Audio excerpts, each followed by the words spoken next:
Donald Trump throwing down the gauntlet. Under fire now for remarks he made about women, caught on that hot mic almost a dozen years ago. The Republican nominee threatening to keep going after the Clintons if more damaging tapes of him go public. Watch. I said to myself, wait a minute. And I just saw very inappropriate words. But Bill Clinton sexually assaulted innocent women, and Hillary Clinton attacked those women viciously. One of them said more viciously than he attacked them. If they want to release more tapes saying inappropriate things, we'll continue to talk about Bill and Hillary Clinton doing inappropriate things. There are so many of them, folks. So there are reports that there will be more attacks against Donald Trump, possibly some more leaked sound and video footage. Is this a good strategy for Donald Trump right now to double down on this? In a word, no. I think that he really needs to stop talking about this for the good of his campaign.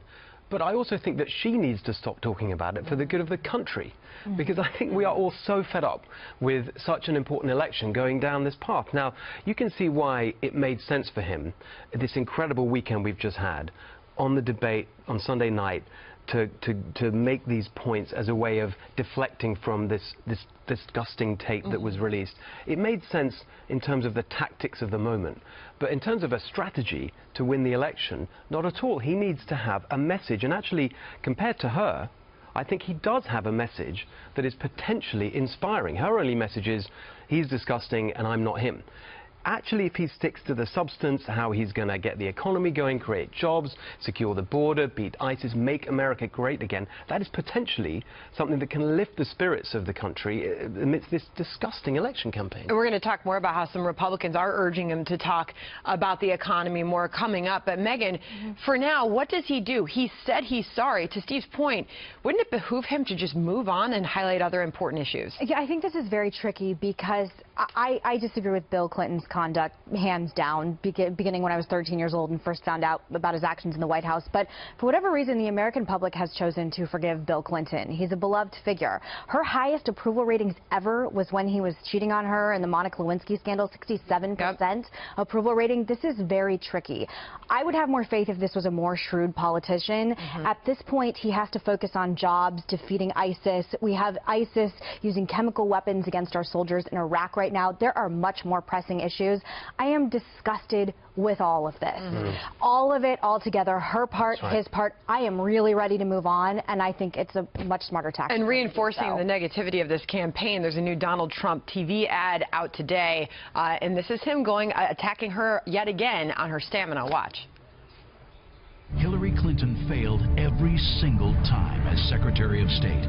Now she wants to be president. Hillary Clinton doesn't have the fortitude, strength, or stamina to lead in our world. She failed as Secretary of State. Don't let her fail us again. Effective, Dagan? This isn't as bad as him talking about Bill Clinton. We know what Bill Clinton did. Bill Clinton ain't running for the White House, though. It's Hillary Clinton, number one. He can hit her hard on her. I mean, she lied about having pneumonia, frankly, or she hid it. And you saw it there in that advertisement.